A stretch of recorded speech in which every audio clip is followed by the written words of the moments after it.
मैं अंजलि मिश्रा, स्वागत है आपका हमारे चैनल में। आपको बता दें कि एक तरफ पश्चिम बंगाल में लगातार बीजेपी द्वारा ममता बनर्जी और तृणमूल कांग्रेस की जो सरकार है उसे लेकर प्रदर्शन देखने के लिए मिल रहा है, तो दूसरी तरफ गृह मंत्री अमित शाह जल्द ही पश्चिम बंगाल के दौरे पर भी जाने वाले हैं।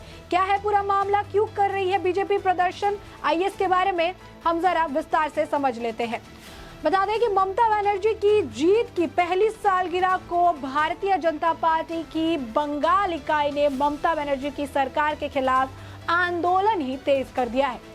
पश्चिम बंगाल में चुनाव के बाद जिस तरीके से अलग अलग जगहों पर हिंसा देखने के लिए मिली, जिस तरीके से टीएमसी के गुंडों ने भाजपा के लोगों, भाजपा के कार्यकर्ताओं को पीटा, माँ बहन बेटी बच्चों तक को नहीं छोड़ा, वीरभूम में जिस तरीके से हिंसा देखने के लिए मिले, उन सभी हिंसा को देखने के बाद और लोकतंत्र स्थापना की मांग पर बंगाल बीजेपी के नेता सड़क पर उतर आए और ममता बनर्जी की सरकार पर जमकर निशाना साधा।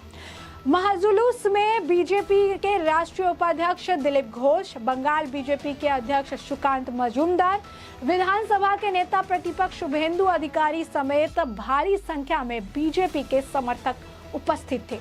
वो महाजुलूस सोमवार को ही आपको बता दें कि सुबोध मलिक सोमवार के निकालकर रानी रामसिंह रोड तक गई थी और इस दौरान बीजेपी के कार्यकर्ताओं ने ममता बनर्जी की सरकार और हिंसा के खिलाफ जमकर नारेबाजी की। दूसरी ओर बीजेपी के राष्ट्रीय उपाध्यक्ष ने भी ममता बनर्जी सरकार के तीसरे कार्यकाल की पहली वार्षिकी पर चुनावी हिंसा और चुनाव के बाद हिंसा में मारे गए लोगों को गंगा घाट पर तर्पण अर्पित किया। पश्चिम बंगाल बीजेपी गणतंत्र बचाओ दिवस का पालन कर रही है और 15 दिन व्यापी आंदोलन का भी ऐलान किया गया है। बंगाल बीजेपी ने चुनाव के बाद हिंसा को लेकर ममता बनर्जी पर निशाना साधा है। विधानसभा में नेता प्रतिपक्ष शुभेंदु अधिकारी ने कहा कि आज का दिन बंगाल के इतिहास का काला दिवस है। उन्होंने कहा कि अगले 15 दिनों तक लगातार ममता बनर्जी की सरकार और लोकतंत्र की स्थापना को लेकर आंदोलन होगा। दिलीप घोष ने ममता बनर्जी की तीसरी सरकार की पहली वर्ष पूर्ति पर कहा कि विधानसभा चुनाव परिणाम के बाद पूरे राज्य में भाजपा के 60 कार्यकर्ताओं को मौत के घाट उतार दिया गया था। उन्होंने कहा कि बंगाल में पिछला 1 साल कलंक का अध्याय रहा है। मुख्यमंत्री ममता बनर्जी पर हमला बोलते हुए दिलीप घोष ने कहा कि जो लोग जीत के बाद ये कहते नहीं थक रहे थे कि लोगों ने जीत दिलाई है, आज उन्हीं की वजह से साधारण लोग हाहाकार कर रहे हैं। जो थोड़े बहुत रुपए के लालच में तृणमूल को वोट दिए थे, वे सबसे अधिक पीड़ित, अपमानित और अत्याचारित है। पिछला 1 साल पश्चिम बंगाल में लोकतंत्र के इतिहास का सबसे कलंक भरा अध्याय था। वहीं इस प्रोटेस्ट की तस्वीर साझा करके अमित मालविया ने भी ट्वीट करके लिखा कि चुनाव के बाद भीषण हिंसा की पहली बरसी पर कोलकाता में बीजेपी बंगाल का व्यापक विरोध देखने के लिए मिला। नंदीग्राम से ममता बनर्जी के चुनाव हारने के तुरंत बाद उनके संकेत पर टीएमसी कार्यकर्ताओं ने प्रतिशोध की हिंसा की, महिलाओं के साथ क्रूरता, जबकि उन्होंने दूसरी तरफ देखा और इस मामले पर ममता बनर्जी ने ध्यान भी नहीं दिया। वहीं प्रोटेस्ट में शामिल पश्चिम बंगाल के भाजपा अध्यक्ष सुकांत मजूमदार ने भी कहा कि हिंसा अभी भी जारी है। हिंसा की स्थिति को देखने के लिए हमने आज विरोध प्रदर्शन किया है। बहुत जगहों से लोग और पार्टी के कार्यकर्ता यहां आए हैं। यह प्रदर्शन सरकार के खिलाफ जारी रहेगा। 12 तारीख को हम शुभेंदु अधिकारी के साथ देवचा पंचमी के में जाएंगे। वहां पर आदिवासी समाज के लोगों की जमीन हड़पने की कोशिश यह सरकार कर रही है। उनके खिलाफ हमारा आंदोलन चलेगा। केंद्रीय गृह मंत्री अमित शाह भी अब पश्चिम बंगाल के 3 दिवसीय दौरे पर आने वाले हैं और इससे पहले जमकर प्रोटेस्ट देखने के लिए मिल रहा है। इस दौरे में क्या कुछ खास रहेगा, क्या क्यों महत्वपूर्ण बताया जा रहा है, इसके बारे में भी आइए हम जरा विस्तार से समझ लेते हैं। देखिए, केंद्रीय गृह मंत्री अमित शाह का 4 मई से 6 मई तक पश्चिम बंगाल का दौरे का कार्यक्रम है। राज्य के 3 दिवसीय दौरा 2024 के लोकसभा चुनाव से पहले भाजपा कैडरों को फिर से जीवित करने और पार्टी की राज्य इकाई में अंदरूनी कला को रोकने के लिए है। टीएमसी के सत्ता में लौटने के बाद 2021 के विधानसभा चुनाव के बाद शाह का यह पहला राज्य का दौरा है। तय कार्यक्रम के मुताबिक केंद्रीय गृह मंत्री का 4 मई की शाम को कोलकाता पहुंच जाएंगे। वह 5 मई को जो है हेमलगंज में सरकारी कार्यक्रम में हिस्सा लेंगे और फिर उसी दिन जो है दोपहर को 3 बजे सिलीगुड़ी पहुंचेंगे। अमित शाह शाम को रेलवे मैदान में जनसभा को भी संबोधित करेंगे और साथ ही साथ विभिन्न समुदाय के नेताओं से मुलाकात करने का भी शेड्यूल है।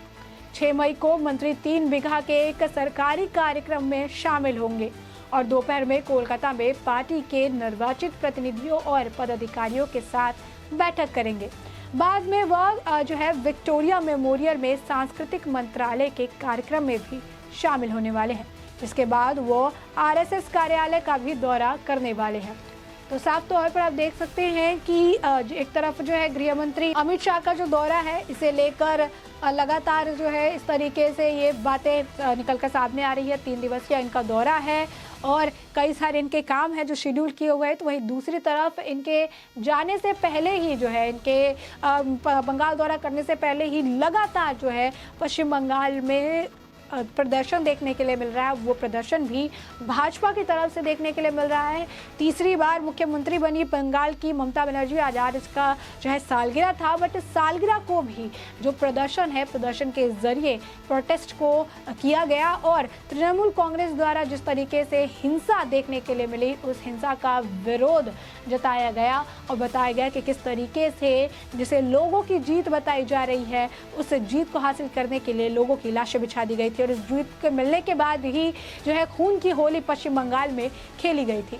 तो साफ तौर पर जो है इस वक्त पश्चिम बंगाल का जो माहौल है काफ़ी ज़्यादा ख़राब देखने के लिए मिल रहा है। चुनाव से पहले भी पश्चिम बंगाल में इस तरीके के हालात देखने के लिए मिलते हैं, चुनाव के बाद भी जो है इसी तरीके के हालात देखने के लिए मिल रहे हैं और इसे लेकर ही जिस तरीके से पश्चिम बंगाल में चुनाव के बाद हिंसा और लोकतंत्र की स्थापना की मांग लगातार जारी है और इस मांग के वजह से भाजपा प्रदर्शन कर रही है। उनका कहने का तात्पर्य है कि लोकतंत्र खत्म हो चुका है, ममता बनर्जी डिक्टेटर बन चुकी है और वो यहाँ पर लोगों को डिक्टेट करती रहती हैं कि किस तरीके से सारे काम करने, और इसी वजह से सरकार का विरोध प्रदर्शन करते हुए जो है महाजुलूस निकाली गई, जिसमें बीजेपी के राष्ट्रीय उपाध्यक्ष दिलीप घोष, बंगाल बीजेपी के अध्यक्ष सुकांत मजूमदार, विधानसभा के नेता प्रतिपक्ष शुभेंदु अधिकारी सहित भारी संख्या में बीजेपी के जो समर्थक थे वो उपस्थित रहे। यह महाजुलूस जो है शुभोद मल्लिक रायवर से निकलकर रानी रामसीन के रोड तक गई और इस दौरान बीजेपी के कार्यकर्ताओं ने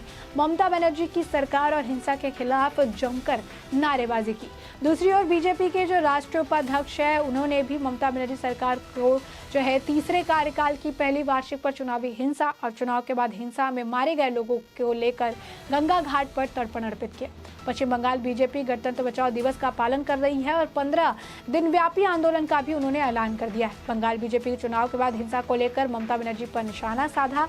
विधानसभा के नेता प्रतिपक्ष शुभेंदु अधिकारी ने कहा था कि आज का दिन बंगाल के इतिहास का काला दिवस है। उन्होंने कहा कि अगले 15 दिनों तक लगातार ममता बनर्जी की सरकार और लोकतंत्र की स्थापना को लेकर आंदोलन होगा। दिलीप घोष ने ममता बनर्जी की तीसरी सरकार की पहली वर्षपूर्ति पर कहा कि विधानसभा चुनाव परिणाम के बाद पूरे राज्य में भाजपा के 60 कार्यकर्ताओं के मौत के घात उतारा गया और उन्होंने कहा कि पश्चिम बंगाल में पिछला 1 साल कलंक का अध्याय लिखने के लिए था।